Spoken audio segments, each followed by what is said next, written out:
Hello and welcome everybody. My name is John Rivera and I'm a local advocate and a longtime resident of Holyoke. Many of you know me for the work that I do in harm reduction, community outreach, and food justice. I'll be moderating today's municipal forum. So this forum has been organized to inform the public about the views of all candidates on a broad variety of issues affecting the environment. We have invited all candidates to participate. The sponsors of today's event are nonprofit organizations that are presenting this forum only to educate the public. They are not taking any positions to support or oppose any of the candidates. The views expressed by the candidates today do not necessarily reflect the sponsors' positions. And again, a big thank you to all of our co-sponsoring organizations for your support in making this event happen. Thanks to the Environmental League of Massachusetts Action Fund, Neighbor to Neighbor Action Fund, 350 Mass Action, as well as Sierra Club Massachusetts. The rules for today are basically that each candidate will be given an opportunity to make a 2-minute opening statement, and then we'll be beginning to ask questions. Each candidate will have 2 minutes to answer each questions. The first hour will be pre-submitted questions, and then the last 30 minutes, we will take live audience questions. To be fair, someone from our technical team may mute you if you go past your time, which is out of my control. So please pay attention to your chat so that you can receive updates and information from members of our team. Also, make sure to speak at a steady pace so that our interpreters can translate for community members who speak other languages. When your time is up, I will say, time is up, you may finish your sentence before you get cut off. I will be asking questions from candidates in a random pre-selected order. And for our audience of community members to ask a question, please click the Q&A button on the bottom to submit your questions. And I also want to remind for our Spanish speakers, quiero recordarle a aquellos que necesitan tradiciones que activan la interpretación en la esquina inferior derecha de la pantalla. And with that being said, we can get started with opening statements. And I believe our first person up is Devin Sheehan. Hello, thank you, JR. My name is Devin Sheehan. I would like to thank the Environmental League of Massachusetts, Neighbor to Neighbor, the Sierra Club 350 Mass for organizing tonight, and also our moderator that's with us. My name is Devin Sheehan. I have been a member of the Holyoke School Committee for 11 years. I work in municipal financial management for the Springfield Public Schools. The environment, climate change, and environmental justice are key topics for any community, but most impactful in our gateway cities, of which Holyoke is. I'm excited to talk about some of these really important topics tonight and look forward to hearing from my fellow candidates. We have issues facing the city of Holyoke that range from the environment to food insecurity, to poverty, to tax rate. And tonight just lets us hit the tip of the iceberg talking about the environment. To learn more about me, you can visit my website at sheehanforholyoke.com. And I'm excited to talk with everyone this evening. Thank you. Thank you. And our next person up is Councilwoman Rebecca Lisi. Good evening, everyone. Thank you to all the organizations who are hosting us this evening. My name is Rebecca Lisi. I am a city councilor at large, and I'm running to become the next mayor of the city of Holyoke. For 14 years, I've been on the city council building a city of opportunity. It was my innovative zoning and land use policies that brought development back to the urban core of our city and is responsible for the downtown revitalization that's taking place today. As chair of the ordinance committee, I was a leader paving the way for cannabis operations to locate in our city because I recognized the fit that the industry had for our city. Its ability to rehabilitate vacant mill buildings, and make use of our affordable municipal electric and water rates while providing living wage jobs with benefits for our residents. I recognize green energy as a legacy in Holyoke's past, and the hydroelectric dams that have helped the city to build that legacy. I have helped the city adopt the Massachusetts Green Communities Act in order to build upon that legacy. And I believe that Holyoke can again be a regional leader by harnessing opportunities in the burgeoning green economy. As mayor, my priority will be to help our city build bridges that connect us. Leadership is about developing the strengths of those around you. Our neighbors, our families, our friends all have a role to play in Holyoke's growth. My job as mayor will be to develop opportunities for our talents, visions, and passions to thrive. That's our bridge to a more prosperous future. To learn more about me and my campaign for mayor, please visit votelisi.com. Thank you. Thank you. And our next person up is Dr. Gloria Caballero Roca. Good evening, everyone. And I would like to thank all of the organizers and all the neighbors that are present here. My name is Gloria Caballero. I was born in Cuba and was raised in Cuba. I graduated there and lived there 28 years of my life. I've been here in Holyoke for 20 years of my life. And the reason why I'm running is because I would like to see a more diverse public service in the city. I would like us to just treat each other with respect and union and collaboration. I am a little bit nervous, but I really appreciate your patience. The topic of climate change and how it affects us is one of the priorities in my campaign. I was born and raised in Cuba, as I mentioned before, and we know how to do big things with little things. I have something written down here, and it says that this is the problem that we face, and it has been noted since COVID-19 pandemic, which reduced the carbon emissions worldwide in 2020 by something like 20%. So there seems to be a direct correspondence between more than even economic activity of all sorts and more greenhouse gas emissions, and less human activity means lower greenhouse gas emissions. Why am I running also? Because I would like to recognize and acknowledge that whatever effort we do or step we take here in the city, we need all of us. We need cooperation, we need dialogue, we need understanding, and I would invite all the members of the panel to just join us in trying to build a more just and fair community here for all of us. Yo soy Latina, I am a Latina, and I will do my presentation in Spanish too. Buenas noches a todos nuestros vecinos y vecinos. Soy cubana, soy Gloria Caballero, and for me it is an honor to be running for the office of the mayor. So, thank you. Thank you. And our next is Billy Glidden, or William Glidden.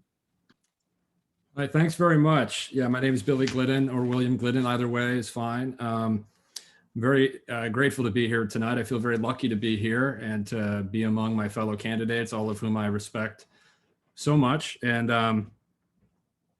you know, I'm in this race because I believe that the city of Holyoke is at a critical inflection point. We've come through this very trying time with the COVID-19 pandemic. And I believe that moving forward, we need to let the lessons that we've learned over the past year guide us. We can never forget that my health is my neighbor's health, that our destinies are linked.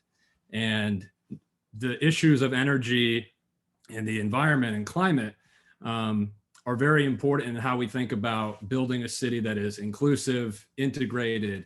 You know, right now, we have the chance to build upon the progress we've made and to build a Holyoke that is densely populated, prosperous, and equitable. But we're not going to do that unless we can shun the allure of short-term quick fixes and instead reimagine the way we do things. The climate crisis is real.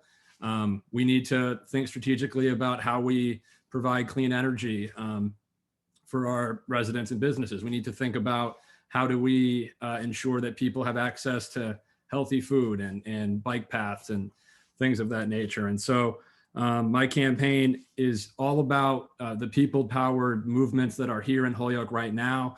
There are homegrown movements here, people fighting for change. They've been doing it for years. And I am a firm believer in the principle that those closest to the problem are closest to the solution.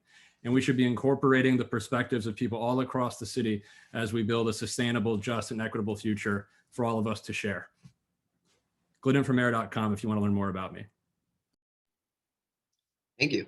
And our next up is Joshua Garcia. Hello, everybody. Thank you, JR, and certainly thank you to everybody who's organized this tonight. I'm Josh Garcia, and I'm very pleased to be in front of you tonight to elevate this important discussion involving energy and the environment, and also share what I can potentially bring to the table through a health equity lens and make a positive impact to how we improve the overall community health in our city of Holyoke. Understand that health, it starts where we live, where we work, where we learn, where we play, where we are all raising our families. And it's largely determined by the social, economic, and cultural, and as well as the built environment. When we talk about safe and affordable housing, quality education, access to healthy food, active living experiences, and access to clean air, quality transportation, these are the very basic and critical quality of life needs people depend on, which results in our health outcome experiences. And each of these have a direct impact to our environment as well as our climate, which we all share. Unfortunately, access to these quality services are most often than never outside of some people's control, depending on their economic status, what neighborhood they live in, mainly due to the lack of the appropriate distribution of resources, which is rooted in a history of discrimination and issues around structural racism. We have the ability to change that by being intentional and proactive with proper planning on how we invest public dollars to improve these conditions. And if afforded the opportunity as your next mayor, I look forward to establish the necessary collaboration between stakeholders so that we can work together to understand the data that impacts our social determinants of health and better recognize the root cause that affect our population, our environment, as well as our climate. Develop clear, actionable strategies for sustainable system changes, and build a better pathway to health equity, which in turn will improve the overall quality of life for everybody. I'm looking forward to a meaningful discussion tonight on these particular issues, and looking forward to discuss these further with all of you on the campaign trail. Thank you. Thank you. And so with that being said, thank you to all the candidates for the opening statements. We'll be moving on to the prepared questions. And with that being said, the first question will be on the basis of general climate. So cities are major contributors to climate change. According to the UN Habitat, cities consume 78% of the world's energy and produce more than 60% of greenhouse gas emissions. For centuries, cities have been centers of commerce, culture, and innovation, and the birthplace for some of humankind's greatest ideas. At this critical crossroads in time, we need the ideas that cities can create more than ever. The question is, how do you plan to create a more sustainable and equitable and healthy Holyoke? And our first person up would be Joshua. No, thank you. I appreciate the question, JR. And certainly, you know, when in any local government, whether if you're a small town or large city, how we establish a sustainable local government largely depends on the inclusivity of the voices in every corner of the municipality. In this case, we're talking about our great city of Holyoke. We have a very diverse neighborhoods, from low-income backgrounds to where access might be very different than other neighborhoods in our city.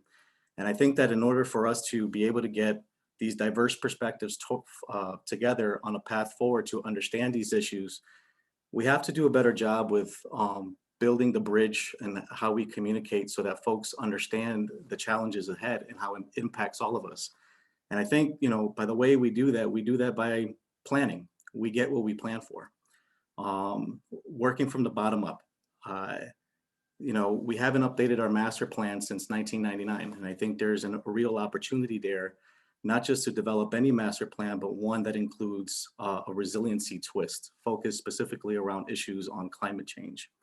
And we do that through a process of which where is robust, where we are able to go into the neighborhoods and collect the voices of the folks in our city to identify those strategies we need to identify and ultimately implement in our city. And the mayor, it's in a position of influence to be able to execute those strategies. So I hope that answers the question, JR. And I see I have like 5 seconds left, so I'm passing it. Thank you. And our next candidate up for this question, again, the question is, how do you plan to create a more sustainable, equitable, and healthy Holyoke? Billy. Thank you, JR. I liked what you had to say about the engine for progress and change and great ideas that cities have been throughout history. Holyoke was a city built on an idea and a vision. Our forebears understood the direction the economy was going and planned accordingly. And I think today it's incumbent on us to understand the challenge before us and to dig deep and come up with our own creative solutions to the problems we face.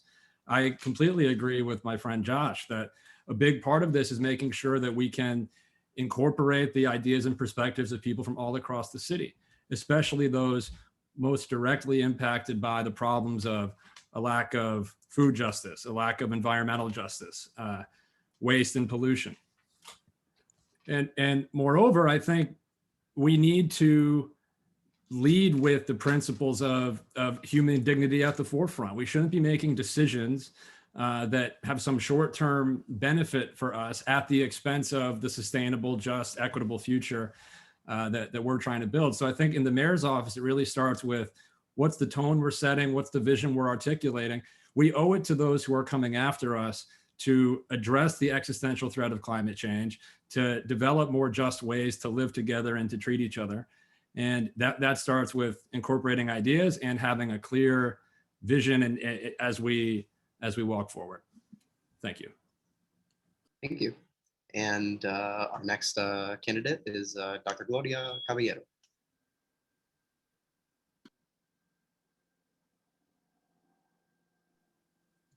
Thank you, JR, and thank you to all the candidates who've answered this question. I guess I would add also, why not partnering with, creating a position that would serve as a liaison between the mayor's office and the community. They are the ones who are going to be present in the community, talking to the people with how is it that the mayor's is going to be able to help our community. Also, why not focus on food access and partner with marijuana industry so that people have also that liaison, whatever is happening here in the city, we should build on. I would also like to put an example on why not adopt here in Holyoke in what's happening in the city of Chicago, where applied is being removed very boldly. And this means removing asbestos and removing everything that is decayed so that the city has a better quality of life. I guess we are not going to be inventing the wheel here, but we should start taking baby steps towards creating a more just and more and healthier city for all.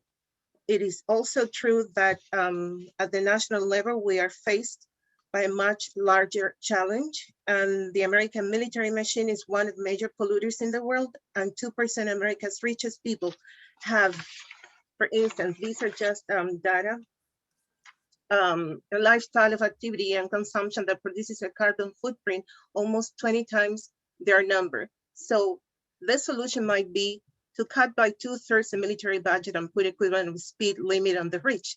Nothing over $10 million, for instance. We are far away from any kind of solution to climate change at the national level or international level. But at the local level, we have so much to do, especially engaging our community, working throughout all, with all the organizations and following the tax money to invest in our community, invest in us. Thank you. Thank you. And our next candidate is speaking is Rebecca Lisi.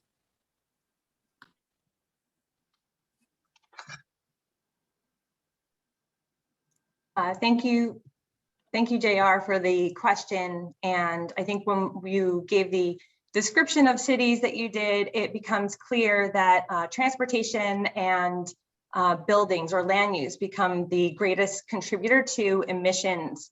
And that is, of course, the greatest contributor to climate change.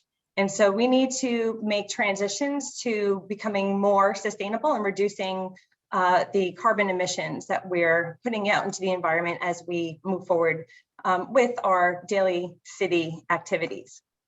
So it's for that reason that I helped Holyoke gain green community status, and this allows the city to qualify for state grant and funding opportunities that finance energy efficiency and renewable energy projects at the local level. I helped Holyoke become an early adopter of the 2012 stretch codes that led to increased energy efficiencies, such as better insulated buildings, tighter envelope seals, and lower energy index ratings in all new construction projects in the city. I was a part of the Bike and Pedestrian Committee that drafted and then passed the Complete Streets Ordinance to increase the city's walkability and bikeability, and also support sustainable community transportation options.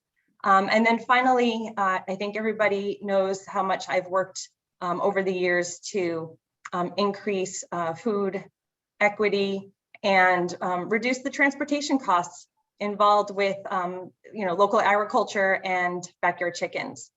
So I think, again, land use and transportation policy is the way that we can curb our emissions locally and move towards a just climate transition. Thank you. Thank you. And our last candidate to answer this question, I just want to repeat the question real quick. How do you plan to create a more sustainable, equitable, and healthy Holyoke? Devin Sheehan. Thank you. So in preparing for this, first of all, that many of us know that Holyoke has some of the highest asthma rates for children in the area. 20 to 30% of kids have asthma here in the city of Holyoke. And I'm proud that as a member of the school committee, we were able to do modifications before COVID and before air quality modifications were being done in our schools, ripping out carpets to improve upon that. But it's also about educating our community on asthma rates, as well as where it impacts the most in communities of color. I'm also was very happy to see when we had done work towards building new schools in Holyoke, that I was able to chair a committee which recommended using cross-laminated timber, which reduces greenhouse emissions and carbon emissions by using that as a product rather than traditional steel and concrete by using those items. To improve upon Holyoke's health, I think we need to take a look at our tree canopy and where our heat islands are in the city. By increasing our tree canopy, even if you look out to the next 20 years, if we can commit in the city of Holyoke to planting more trees and using the study that was done in conjunction with the Conway Institute and the Davie Resource Group regarding our tree canopy and greening Holyoke, we can improve upon the lives of our residents. We can also take a look at our stormwater discharge. Right now, Holyoke, when it rains too much or there's too much water, discharge with waste and rain runoff goes into the Connecticut River. I think we need to harness our Chapter 90 funds that we get with road reconstruction and from the state to make sure that we're using green items in that, whether it be basins for trees to collect stormwater or for a permeable surface to be able to help mitigate that. I think those are the things that could really help and create change in the city. And that's money that we are getting already from the state. Thank you. All right, thank you so much, candidates. Our next question will be on the basis of open space. What are your plans for creating and protecting open space, open green spaces in Holyoke? And what are your specific plans for the Whiting Reservoir specifically? And let me just grab my list of, there we go. Dr. Gloria Caballero Roca.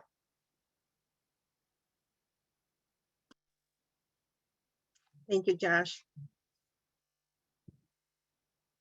I think for our open spaces, and now that we're talking about sustainability and climate change and social justice, I was thinking of, well, why not turning our entire city and open spaces into living farms where we can expand our farming abilities so that people can have the right to gain a little bit of more food independence. In terms of the actually Reservoir, I guess, and I'm not going to speculate here, that we can all make sure that people have the understanding that this is a primordial open space for water treatment and also for biking and everything that people would like to be doing in an open space. I will gladly pass this question to another person, and I would love to get back to answering this question more in my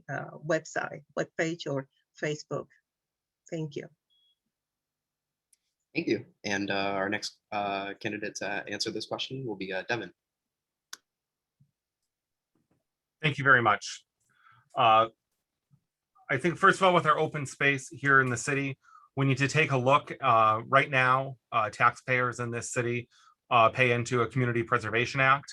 And I think that the CPA is a good opportunity to preserve open space and gain open space. It's money that our residents are already paying, so it would not be an adjustment of more taxes or more of a burden since it's already built into their tax bill, but using that money to preserve open space. When it comes to Whiting Reservoir is still, it has not been, and I don't know the technical term, but basically decommissioned as a public water supply. Though not used because there's some repairs that need to be done to the spill off, it still could be used as a public water supply. And I think that we need to work to preserve that. It's already being preserved and it's owned by various different state agencies and the Holyoke Water Department. I think if you take a look and we don't need to reinvent what other communities are doing, but you look at what West Springfield did with Bear Hole, they created a partnership. And we could do the same, similar like we did at Scott's Tower with Kestrel Trust with that to preserve that area. But I think that is a beautiful open space. That's an area that could possibly in the future be used for some sort of light recreation, whether it be bike riding, additional hiking, if there's ever a chance for any type of use for non-motorized aquatic use at all. I mean, it's something to be looked at, and that's why we have a Whiting Reservoir study group that's currently examining that space, but it's definitely an area that needs to be preserved. And when we have the ability, I think we need to preserve other open space in this city. We need to look at open space in the downtown area to also preserve for people down there and grow that tree canopy, as I had mentioned before. Thank you. And our next candidate to answer this question, just to repeat this question, it's what are your plans for creating and protecting open green spaces in Holyoke? What are your specific plans for the Whiting Reservoir? And Joshua Garcia. Yeah, I'll keep this short and brief. And I think just to be straightforward, we have to do what we can to preserve what we have. Our natural resources, it's critical for the ongoing quality of life development in our community. Certainly we have growth development pressures taking place, a lot of talk and need about expanding our tax base, which there are ways to do that. And actually it has been going on for the last several years. But what we have left is what we have, and we need to do what we can to continue to preserve and protect. You know, and not only preserve and protect, also manage activity. Certainly we want to be sure that people have access to our natural resources for recreational opportunities. But again, doing what we can to manage that so we continue to protect and preserve. And that goes the same with the issue, any issue going on and around the Whiting Reservoir. You know, we're very fortunate to have, you know, these reservoirs, these water supplies. And I can't stress enough how important it is for us, this generation, to continue to maintain what previous generations have established for us. And if there's any opportunity to create more open spaces, yeah, great. So that's where I am on that.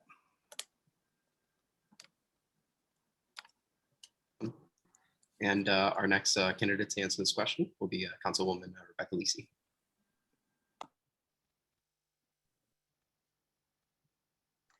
Thank you so much for this question. I think that it's hugely important that we work to preserve open space in the city, because at the end of the day, the open space we'll find is becoming more valuable than the developable land.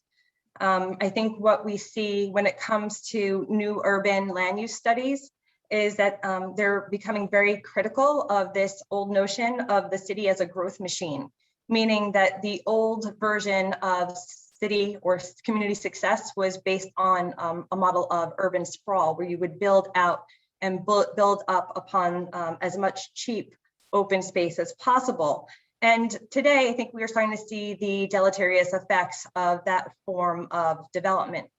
Urban sprawl contributes drastically to the heat islands in a city. We have to, as a municipality, work harder to generate the revenue to provide the infrastructure and services that all of our residents would need as they go further and further away from the urban core. So preserving open space is hugely important.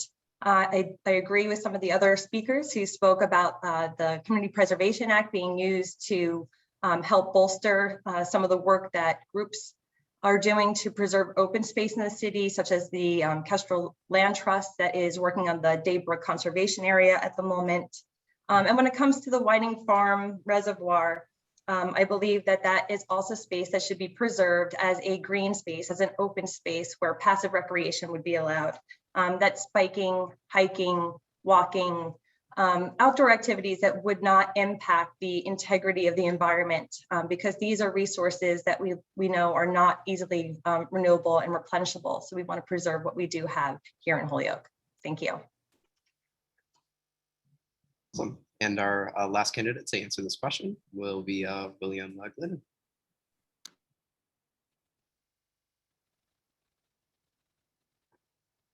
Yeah, so certainly preserving open space is vitally important for our city for all the reasons already mentioned by my fellow candidates. On the topic of Whiting Reservoir, I grew up walking around that reservoir with my mother. My mother calls it a sacred space. I know she is not alone in that assessment. And when I think about the type of short-term thinking versus long-term thinking, now if we're just thinking about how can we put a development there to bring in some revenue, that's one way of looking at it, sure. But when we think about the things that make Holyoke special and that make Holyoke the kind of place that people at this point in time would want to come and live and raise their family, Whiting Reservoir is an example of that. And moreover, if you put it in the context of the global climate crisis, we have droughts happening all over the world. We have a very bad drought happening in the western part of the country. And to me, it would be very short-sighted of us to start thinking about how do we put developments in that might compromise this water supply for some short-term economic benefit with no regard for the long-term planning that we need to do if we're going to reimagine our city for this new era. Thank you to all the candidates who answered this question. We'll be moving on to our third question of tonight. With that being said, buildings are the second largest source of emissions in Massachusetts. A robust net zero building code can reduce emissions, enhance resilience, and limit the load intensity on the electric grid, and lowering operating costs.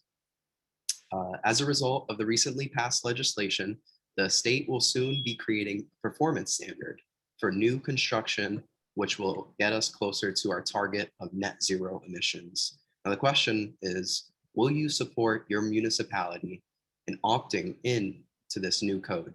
And with that being said, our first candidate to answer will be Councilwoman Rebecca Lisi.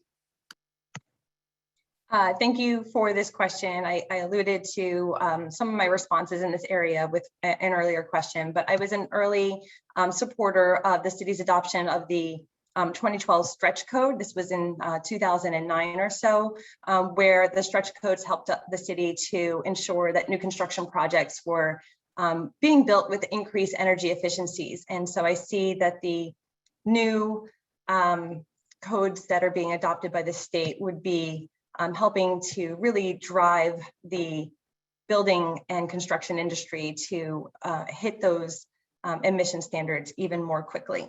So yes, I would be happy to support the city adopting a local commitment to ensure that we are reaching the net zero emissions and clean energy goals that the state is setting by 2050. Awesome. And our next candidate to answer this question is Dr. Gloria Caballero.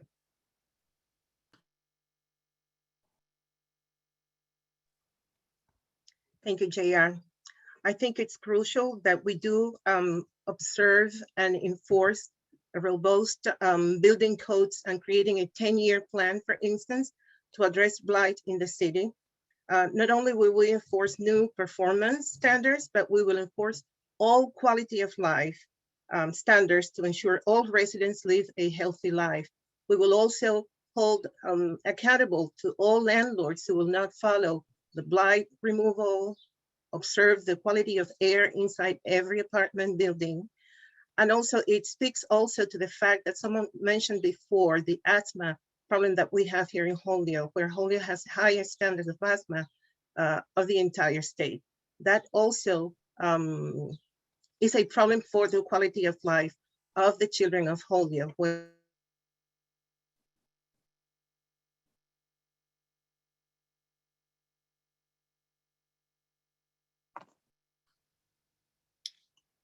I think she got cut. To really follow the rules that will benefit all the quality of life of the residents in Holyoke. Thank you. Awesome. And just to repeat the question for the next candidates, will you support the municipality in opting into this new code? And our next candidate is William Glennon.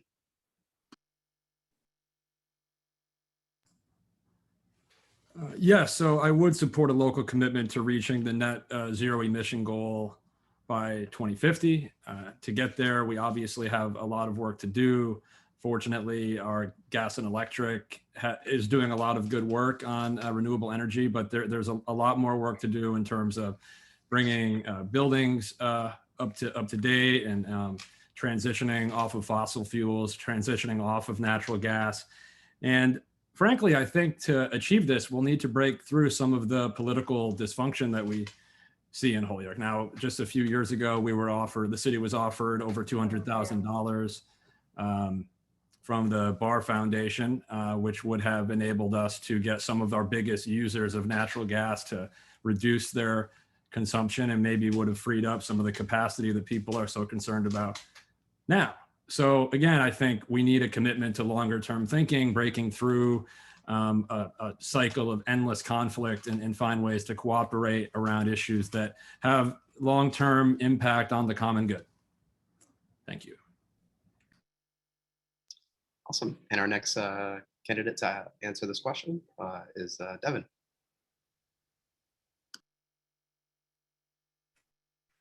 Thank you. I think it's important to look at the 2050 goal laid out in the legislation to cut our carbon emissions, reduce them down to zero by 2050, signed by the governor. I will say I've not read all of the parts of the new stretch codes, nor have I been able to see all of the public hearings that would go on regarding them that are scheduled out through the summer. I think it's important for buildings in the city to reduce their impact. I would make a commitment to new public buildings in the city and current public buildings to help mitigate their carbon emissions and to make modifications where appropriate. And I would look at those stretch codes to see if they could be adopted in the city without too great of an impact on the current businesses that are here. And if it's using infrastructure dollars to be able to do that we're receiving from the Biden administration, that would be a possibility.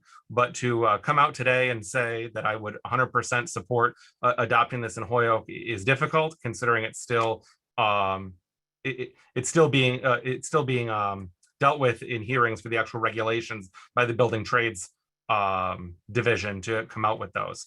But I would definitely be willing to discuss that and open to debate by the city council and to work with them to possibly adopt those within the city. Awesome. And our last candidate to answer this question is Joshua Garcia. Yeah, no, I think I echo what each of the candidates are saying here tonight. And certainly I want to be sure that in general, and I'm not sure if Holyoke has this currently, but some sort of energy reduction plan that is going to help us help Holyoke transition into doing what we can to reduce our carbon footprint in the city. I'm with Devin. I certainly, I want to wait until it comes out and we know fully and understand. The intention is there, and certainly want to be supportive of doing what we can to help, building owners in the city of Holyoke or any new development, be sure that they're implementing strategies and ideas that are going to help reduce our carbon footprint for sure. I also want to add that, Holyoke is in a very unique and complex position comparatively to other communities because of our social environment. And, as these strategies come down the pipeline, we have to be very open-minded and clear and strategic on how we implement it without necessarily bringing potential harm to the greater good of our community. Leadership from the council to the mayor's office to all stakeholders, collaborating and working together to understand why these strategies are necessary, and then coming up with those creative solutions that we can stand behind with implementation, so that we're doing our part in our Commonwealth of Massachusetts in reducing our carbon footprint and improving the environment. Awesome. Thank you guys. Thank you all for amazing answers to this question. Moving on, we'll be moving on to the question on the basis of waste.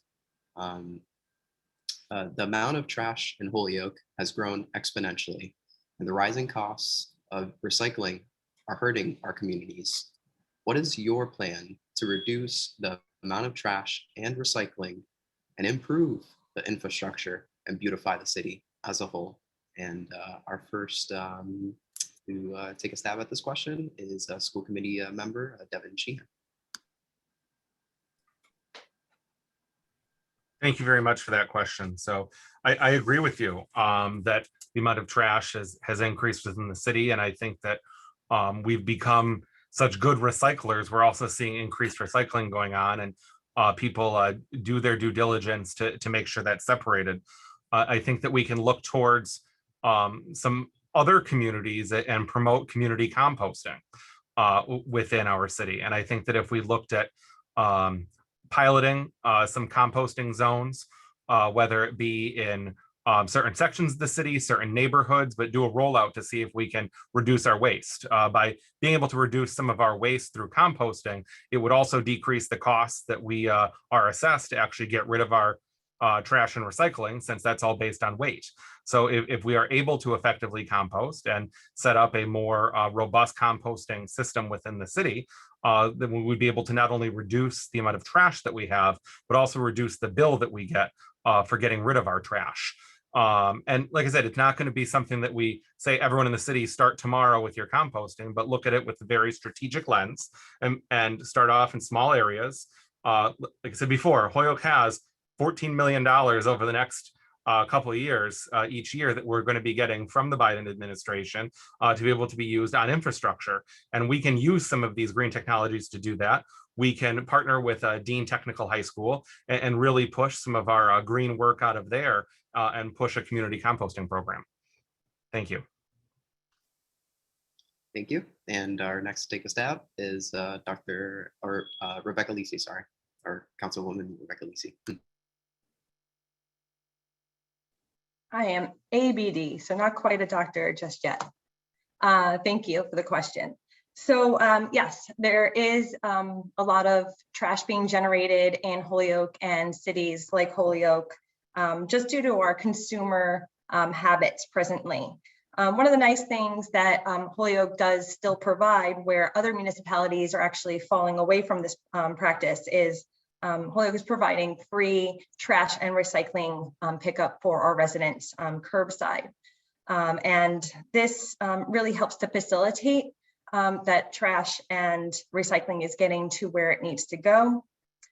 We are presently composting in the city, although there's not an easy way, such as the curbside access that we have for trash and recycling, for individual households to help reduce the tonnage of our trash and reduce the cost of trash processing. So composting at curbside would also be a really great addition there. I have, through my time on the city council, filed twice an ordinance to ban single-use plastic bags in the city because they are a huge contributor of pollution and trash on the ground in our community. And so I think that if we can transition away from the single-use plastic bags, that we would be able to greatly improve the pollution in our lived environment. And then finally, I led Holyoke's effort to become the first in the Commonwealth to pass a resolution in support of extended producer responsibility. So this is known as EPR. It's where producers and manufacturers are responsible for making sure that their products are that the life on those products are stretched out over a longer period of time, that you could replace parts. And also when the life of that product expires, that the producers are responsible for taking that product back. This creates an incentive for producers to create longer lasting, more sustainable products in the long run. Thank you. Thank you. And our next to take a stab at this question, and again, it is, what is your plan to reduce the amount of trash and recycling, improve the infrastructure, and beautify the city as a whole? Dr. Gloria Caballero, Roca. Thank you, Josh, for your question. I guess what's important, I'm sorry, sometimes I get frozen. I think we would like to partner with the company that already does that, just turning waste into energy, and also create a community sense of knowledge. We need to instruct our community, empower our community, letting them know to take the lead and listen to their voices as to why is it important that we recycle, that we manage our waste. We need to just work with that community liaison position that I was talking about at the beginning, and just create a path for them to express the ways that they're culturally, we can manage our trash and our waste. So it's a way of a two-way street, dialogue with our community, partnering with organizations and with agencies that already turn trash into energy, and that way we give the community the empowerment that they need to manage the way they do culturally, recycling and composting. Thank you. Thank you. And next up is William Glidden.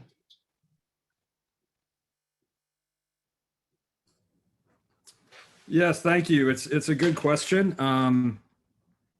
I also support extended producer responsibility. Thank you, Councilor Lisi, for your advocacy on this. I think it's completely it's a situation where the way that we've been recycling, the way that just nationally we've been recycling for a long time wasn't sustainable. Now we see that based on the fact that in 2018, China stopped accepting our contaminated materials, and we see the price of recycling going way up. And so for the burden of that to fall on municipalities is completely unjust. And if we're gonna reimagine the way we do things for a sustainable future, the companies that produce these materials really need to be accountable for reclaiming them after their use is up. And I think that's all I'll say about that. Thank you. Thank you. And next up to take a stab at this question is Joshua Garcia. No, thank you. And just really quickly before I dive in, I got to give credit to Rebecca for taking charge there on trying to ban single-use plastic bags in any which way possible. We can support that effort. Rebecca, let us know. It's again, this is a municipal service, very complex situation local governments face oftentimes. We are very fortunate in Holyoke to have no cost waste pickup, but the downside to that is that there is a cost, and it's impacting our bottom line in Holyoke. I think we saw Chicopee go through their issue when their landfill closed. They had no waste, no cost pickup. In fact, they were making money through a host community agreement, of which where they then had to pick up the bill and come up with an alternative solution to meet the waste needs of the city. I think I want to do what we can to continue to preserve the current luxury of the ability to get rid of trash at no cost with no fees there, and certainly implement ideas that's going to help us do a little bit more resource management practices. I don't know what they are. I can't stand in front of you and act like an expert in this area, but certainly I know there are opportunities and different practices of which we can review and see what'll work for Holyoke, but also work on our how we manage our municipal resources to be sure that we're able to continue to effectively budget to maintain our current arrangement for no cost pickup to Holyoke homeowners and residents alike. Thank you. And moving on, or we'll be moving on to our next question on the basis of transportation. Holyoke used to have a trolley. The car/vehicle industry made trolleys and trains non-existent for profit-driven purposes. Now we don't have a trolley, and now we don't have a trolley, but an abundance of cars on the road that excrete exhaust and CO2. How will your administration bring about accessible ways of transportations such as trolleys, trains, rails, and more? And our first person to take a stab at this is Billy Glidden.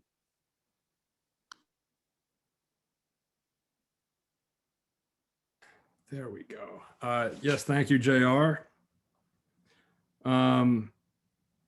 With this money coming in from the Biden administration, hopefully with the infrastructure bill, I think there will be a good opportunity to expand rail service. There's also a bill proposed by Senator Markey and Senator Warren, the Brain Train Act, that could open up the possibility of maybe a train from Springfield to Boston. I think as mayor, I would, of course, be pushing for any opportunity to expand these services. We need this kind of transportation for the economy of the future. We can't just double down on car transportation. We need some way to use Chapter 90 funds to revamp our roads and have more bike lanes. And I also would say that we should be thinking about ways to make it free for folks to take the bus with the PVTA service. There are other cities around the country that are thinking about ways to make public transportation free. We haven't done so yet. Fares only account for 14% of the revenue that the PVTA takes in. I think there ought to be some way that we can come up with a more just way for people who take the bus. Awesome. And our next candidate to take a stab at this question will be Devin. Thank you. So as mayor, I would take the opportunity as being a member of the PVTA advisory board in this region and pushing the PVTA to expand the amount of the electric buses that they have available. And I think the technology for electric buses is gaining. I think that we have the ability to do a phased-in approach for our regional transportation system to have more electric buses. But also looking at it in our city, we have a unique ability by using our transportation contract that we use for the Holyoke Public Schools and working with our provider. We do not own our own buses. We use a transportation provider for that. And I think working together, we make a commitment that by 2030, we have an electric fleet of buses here in the city of Holyoke. And I think buses now, school buses, electric school buses, can average about 64 miles or so. Actually, they average about 64 miles or so on a trip, which would be plenty of time considering they run on multiple trip usage in the morning and afternoon to be recharged. As everyone said, we have excellent energy rates here in the city. So not only would we reduce the need for fossil fuels and gas for the buses, but we would also be able to harness our own electricity and the power of water to have our school buses run in the city and set an example and be a leader in that. I think we need to take a phased-in approach within our transportation for other vehicles within the city. We have the ability to increase the amount of charging stations that private businesses can put in and use charging stations or increase the amount of charging stations within the city of Holyoke for electric vehicles. We have a great opportunity too with Valley Bike. I'd like to see that expanded as well in the city because that only helps our transportation systems and allows our carbon footprint to be reduced. Thank you. Thank you. And our next person to take a stab at this question is Dr. Gloria. Thank you for the question. I couldn't agree more with what my colleagues have been saying. Expanding the electric bus fleet, and also I would add the creation of, if needed, right? I would add the need to really educate our public into just carpooling and expand the short distance train, not only from here to Holyoke to New York, but why not create a line or at least stops in all these little towns that surround Holyoke? That would be an addition to what the Amtrak, the current Amtrak service in the area. So same as my colleagues, of course, support electric transportation, the expansion of the train station and the services of the Amtrak, and well, support for anything that is the reduction, in favor of the reduction of the carbon footprint in our earth. Thank you. Thank you. And our next candidate to take a stab at this question, and again, just to repeat the question, is how will your administration bring about accessible ways of transportation such as trolley trains, rails, and more? And I'll hand it over to Joshua Garcia. That'd be nice if we can bring back trolley trains to the city. Certainly, we want to be able to support any opportunity that allows greater connectivity of our people being able to move around, whether internally within the municipality or regionally. And in a lot of ways, you know, the city of Holyoke, you know, has made a lot of gains in that area. I think, you know, the development we've seen with the train station platform and hoping that we can continue to establish those connections and encourage more ridership. As far as Valley Bike Share, I'm happy to share that that was something that I was on the team and having the privilege of being part of and developing within the region. And it's great to see that come into fruition today and continue to grow. Certainly having more opportunities for stations in other areas of our city would be a goal and priority. And supporting our current regional infrastructure on the use of public transportation, our buses. There's no question, as we start to move forward in this era of electric fleets, whether public or personal, being able to put in the infrastructure to support that is critical. More charging stations, as we heard. Devin's got a great idea of having our own electric bus fleet. There's an added cost to that, but if there is any way we can support efforts that will not only better improve those transportation networks for our residents, but also contribute toward reducing our carbon footprint would be a priority as well. So, I mean, lots of great ideas. I gotta say, it's a little bit more complex than that, but certainly nothing impossible of looking into. Awesome. And last but not least, Councilwoman Rebecca Lisi. Thanks so much for this question. Certainly, there's been a lot of advocacy in recent years for the east-west rail connections to become a reality, and I support that sort of activity. I think that the Valley Bike Share program is an excellent example of the benefits of what can happen when there's regional coordination at play. It's a hugely successful program, and I think that a similar sort of regional coordination could help create a zero fare coalition for buses or other sort of public transportation options. I would be in favor of eliminating or at least reducing parking minimums so that we are getting folks walking and biking and using those more sustainable modes of transportation that are outlined in the complete streets policy that I helped to write and pass years ago. And I think that when we get folks walking and biking and busing, it's a real economic driver for our community because people that are on their foot in one way or another are going to be more likely to shop in our storefronts when they're walking around town. And then finally, I think we've seen that car manufacturers are already projecting that they will only be manufacturing electric vehicle fleets within the next 50 years. So this means that we need to ensure that Holyoke has the grid capacity to handle the impending electric load demands that we are foreseeing. And then again, utilizing zoning policy to make sure that we are developing the vehicle charging stations that are going to be required for that electric vehicle transition.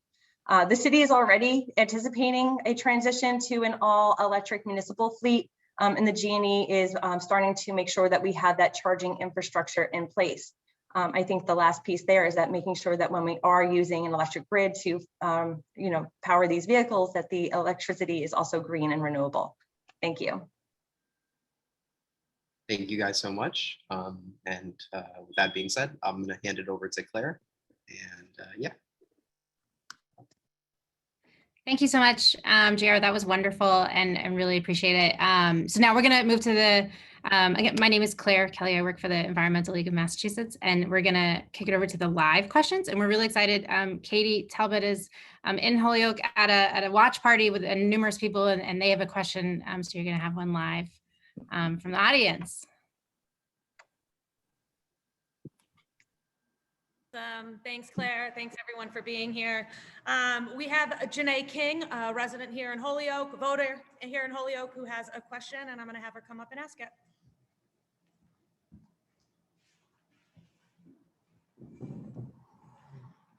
Hello. Hi, everyone. My name is Janae King. I'm 30 years old, born and raised in Holyoke. So I just have a few questions. I wish I could ask all of you the same question, but I was told I can only pick one or two. So my first question is, some of you have been elected for a really long time. We have buildings that are supposed to be torn down that haven't.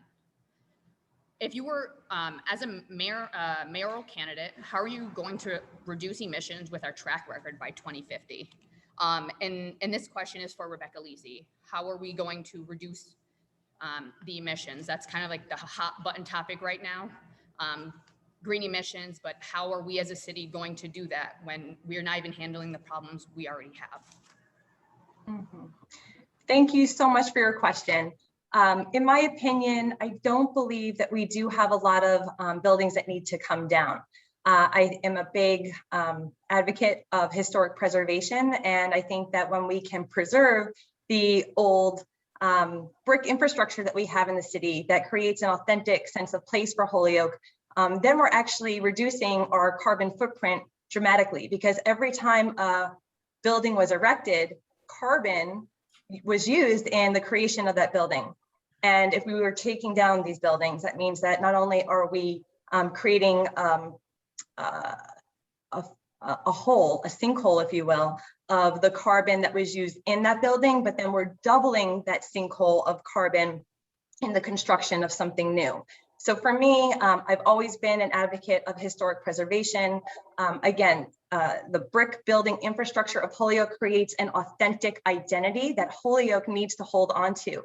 While some buildings may be too far gone because they haven't been taken care of over the years, I think that we should be doing what we can to seek out funds to do facade preservation, so that at least we can limit the amount of loss or carbon footprint that we're gaining as we take care of the infrastructure needs moving forward. JR, am I out of time? I didn't understand the timing on this section. Yeah, no worries. So everybody gets 2 minutes. And with that being said, I believe our next person who's answering this question is Claire. Do you know who the next person is? Yeah, why don't we go to Joshua Garcia? Okay.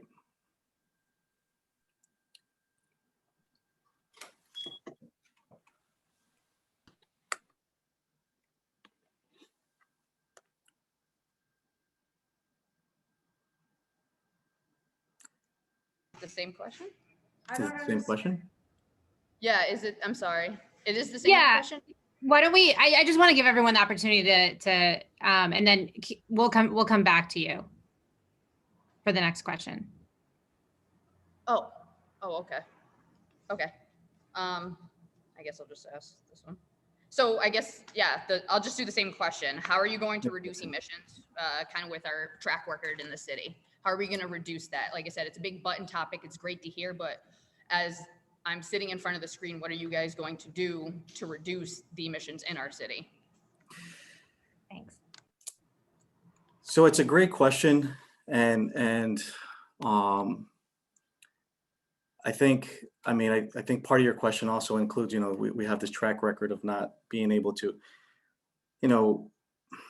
there's a great deal of challenges that are before us, and a lot of what we heard today, we've heard different strategies, all great ideas, of which certainly I don't disagree with and want to collaborate with the community to implement. But we have an interoperability problem within our local government. We have disjointed departments that are not necessarily achieving the level of communication and collaboration necessary to tackle the important issues that are impacting our community and our community's health. I think we've heard a point here about preserving old buildings, which is great. We need to preserve those that we can, but that we have other buildings that are just dangerous and falling apart. We have a problem of where people are accessing them for shelter because of not having a place to stay for the night. And that's dangerous for those folks as well. I think we need to be able to establish a greater cross-departmental collaboration to tackle this issue. Be able to be more creative on how we're putting together the resources to pay for it, targeting those that are creating greater safety and harm to my neighborhood and my community. And those buildings that we can preserve, great. We should do that and do what we can to find folks that'll be able to come in and invest in them and put them back to use. I hope that answers your question, Katie. Thanks. And next up, we're going to have Billy Glidden.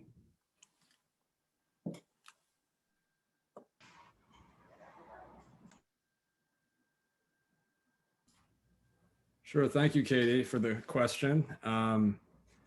Yeah, I too am a proponent of historic preservation. I think that part of the appeal of Holyoke, part of the richness of our shared life in Holyoke is the infrastructure that has been left to us to be reused. And fortunately, over the past several years, we've seen a lot of very creative and really lovely reuses of old buildings, whether down at Gateway City Arts or the Cubit, the Holyoke Community College Culinary Center downtown now.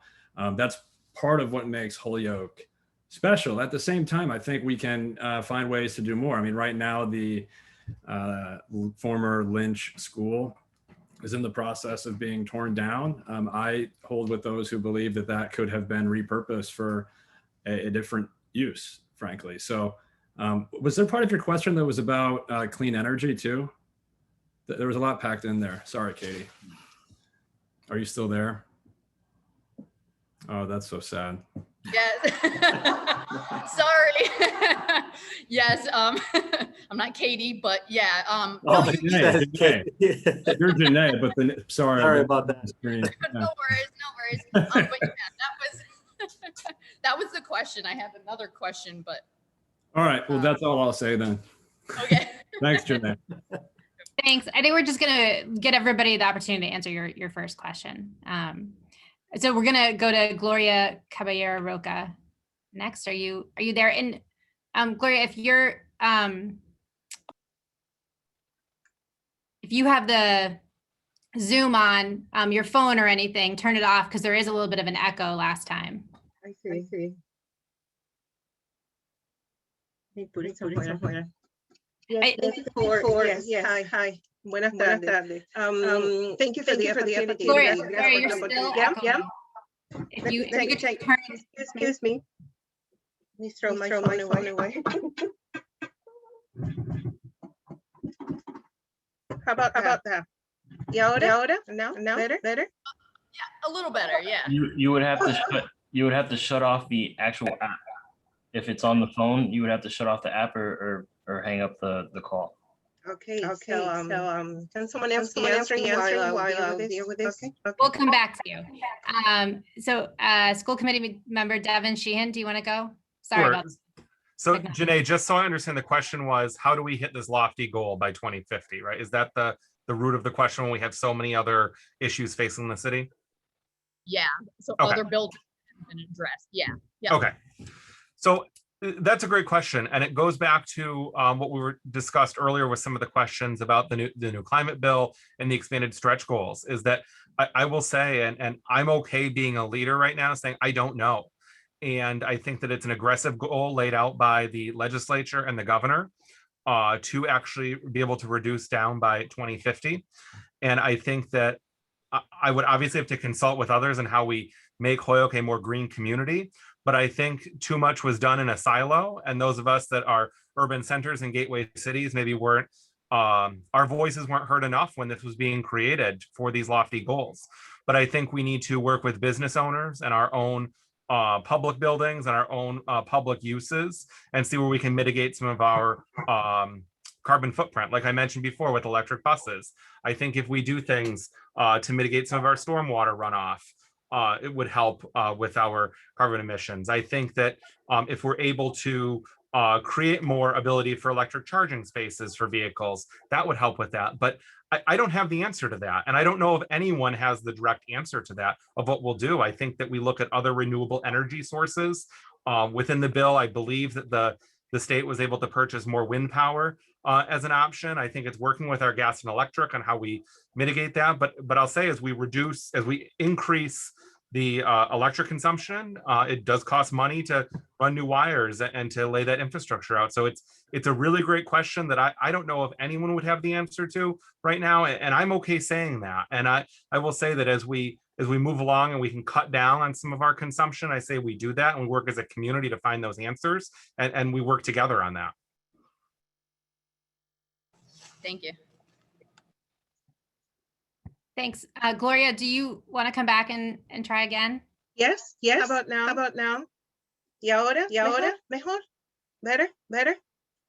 There's still an echo, but I want to give you the opportunity to answer the question. So go Okay, for it. okay. Buenas tardes, good afternoon. Well, yes. I guess in order for us to do this submission, and that's your question, your initial question, I don't know if I'm skipping one. When you were talking about the buildings, how we still living in those buildings that have problems. That was your initial question?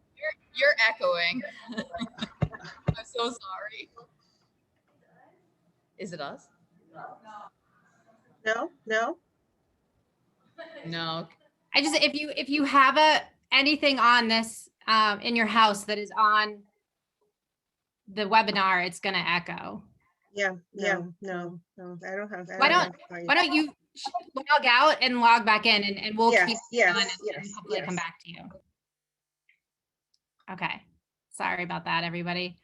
I do want to get to a couple of the live chat questions. I know we've had a number of people type in some questions. So I'm just gonna maybe jump to one of those and then we can kind of come back. But we had a question from Juan Sanchez, who asked, how do you plan to get non-English speakers engaged in these issues that tend to be looked at in a more academic lens? And why don't we start this one with Billy Glidden.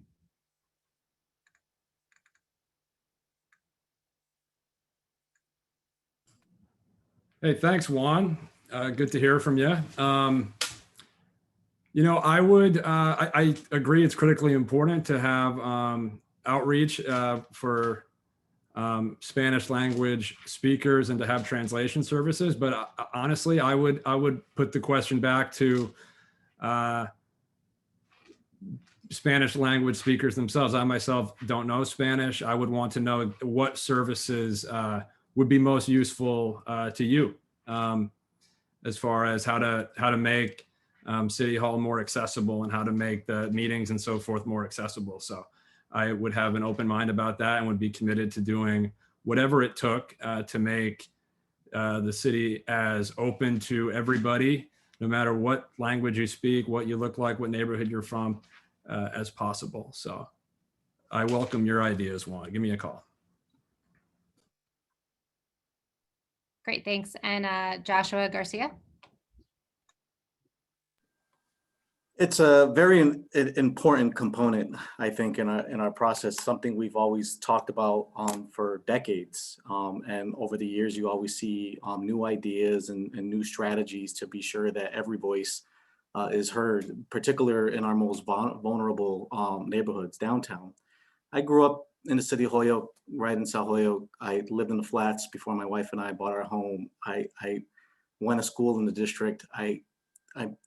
I've built a reputation and have a lot of connections throughout the city, including those within the neighborhoods I grew up in and lived in for years.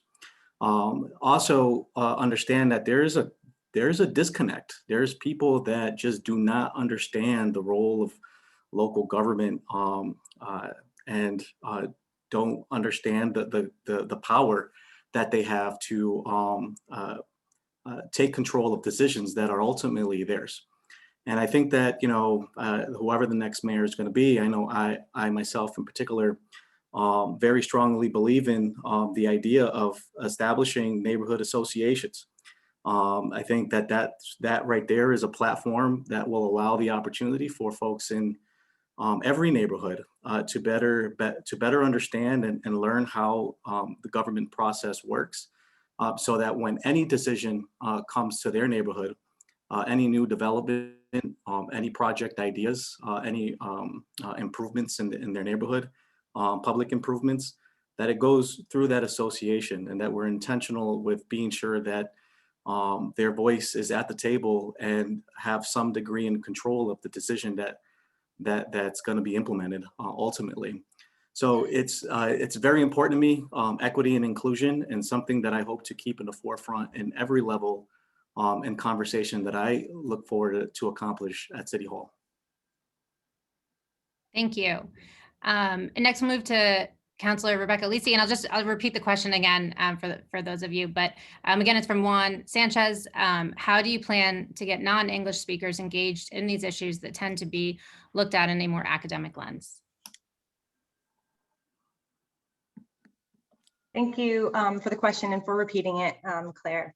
One, I really appreciate this question because as someone who is pursuing an advanced degree in political science, while simultaneously being involved in street level politics, I struggle with the ways that I even need to translate what I'm either seeing on the ground to an academic lens, or vice versa, take the analysis that comes from looking at these issues with an academic lens and then applying it and communicating it in a way that makes sense for folks that don't have the same familiarity with the access, with the jargon. So for me, I think that that's the crux of it though, that an academic lens provides a meta level of analysis for the lived experiences of the events and activities that are taking on the ground. So every person that's living in the city or in our community or even in the nation understands these issues implicitly. They're living through these issues. They are experiencing these issues. And the academic lens comes in to provide an explanation or an understanding for the whys. I think oftentimes at the community level, especially in a disjointed community situation, similar to like what we see in Holyoke today, it can feel that the issues that we're dealing with in our own lives are personal. They can be attributed to individual failures. But once we start building community relationships, we see that there are political problems. It's not just me, it's everyone else like me. And so when we could see things through a political lens and an academic lens, then we can start to apply policy interventions and remedies that actually deal with the root causes of the things that we're experiencing. Thank you. Thank you very much. And next we'll have school committee member Devin Sheehan. So thank you, Juan, for this question. So in a community as diverse in Holyoke, I think first and foremost, it's about community engagement. And I do not speak Spanish. And I think it's first of all surrounding yourself with people from the community. And I would obviously make a commitment to have people who speak Spanish involved in my administration that can engage with the community. But I also think it's really about some grassroots engagement with citizens, just like we have seen over the past few months with educating people about receiving the COVID-19 vaccine and having to go door to door and speak about these issues, but having small community groups to talk about issues such as climate change or some of these more academic issues that you mentioned in your question. I'm also really proud that the Holyoke School Committee, as a member of the school committee, that we were one of the first public boards in the city to be fully interpreted from English to Spanish, and it's live interpretation. It was first on Facebook Live and now on Zoom, and that's something that is really proud that we're able to do because we can engage more community members because of interpretation. So I think it's through areas like that and engaging different community activists and reaching out to other groups to help to educate everyone in our community about climate change or about some of these other tough issues. Thank you. Thank you. And Gloria, I hope we have you back. We'll go over to you to answer this.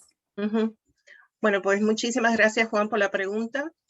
Yo creo que es muy importante en este caso pues reconocer la diversidad que tiene esta ciudad que es tan grandiosa. Me parece importante que la parte académica pues no solamente observar que sí, que tiene relevancia, sino también comunicar con nuestra comunidad al nivel que está nuestra comunidad. No todos tenemos que tener un grado universitario, no todos tenemos que estar enterados de lo que es, lo que significa y cómo nos afecta el climate change. Tenemos que simplemente trabajar juntos, educarnos y aprender juntos. Y creo que esa es la mejor manera de crear comunidad entre nosotros, por nosotros y para nosotros. Esto es una inversión de tiempo, de esperanza, de corazón, para nosotros, para la comunidad de Holyoke. I think it's important to realize that not all of us are supposed to have a college degree. The most important thing is that we all need to work together for Holyoke, with the people of Holyoke, and engage in a conversation where we also address cultural humility. The more we engage with the community, the more we learn from the community, the better we're going to do with the community and for the community. Yo creo que también es importante reconocer toda esa inteligencia, el conocimiento. It's important to realize of the wisdom that our community has and approaching in such a way that the community is empowered to make their own decision and also inform us as their official representatives what they want, how they want it, because of the way, otherwise it's not going to work if it's given. It has to be a double, a two-way road. Creo que es importante que sea conversacional, comunicacional y que nuestra comunidad realmente tome parte en todas estas decisiones. Tiene que ser una avenida doble y además de eso tenemos que participar todas y todos en este compromiso que es para la ciudad, con la ciudad, invertir en nosotros. Thank you so much. Gracias. Thank you so much. We were glad to have you back. We appreciate it. Well, I know we have 5 minutes till, so I think we are going to wrap it up there. And really want to say thank you to all the candidates for joining us tonight. We did invite all the candidates to attend, and really appreciate you guys taking the time out of your really busy days to be here. But I am actually going to kick it over back to the live watch party to wrap us up and end the evening. I have a question though.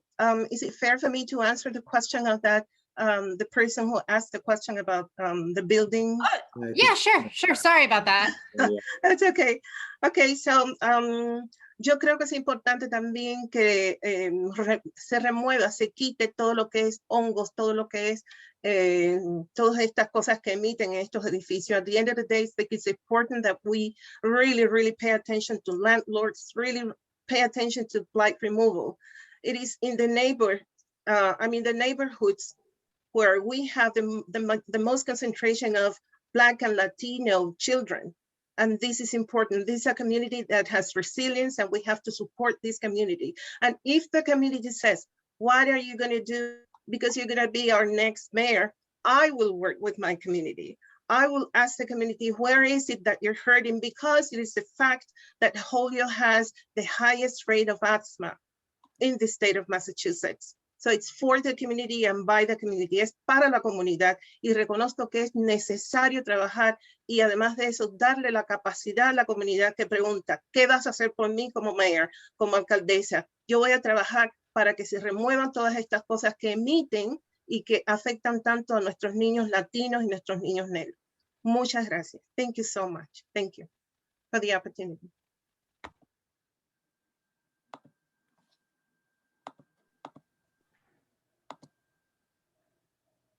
Awesome. Thanks, Gloria, for answering that. And I, really want to thank everyone for coming tonight. Thanks to the candidates for a thorough conversation, and a huge thank you to 350 Mass Action, the Environmental League of Massachusetts Action Fund, Sierra Club, Neighbor to Neighbor for putting on this forum. This is an exciting time in Holyoke, and as we look to recover from the COVID-19 pandemic, we have an opportunity to build back better, with a clearer vision of what we want for our community. Looking at how we're going to power that vision and future was a great way to kick off this election season. We hope this evening helped you all better understand what direction and how our next mayor will balance our energy needs with our transportation, housing, job needs, while lowering our carbon footprint. If you have more questions for the candidates, please reach out to their campaigns. And I want to flag a couple important dates for this fall season. The primary for the mayoral race is September 21st, and the last day to register for that is September 1st.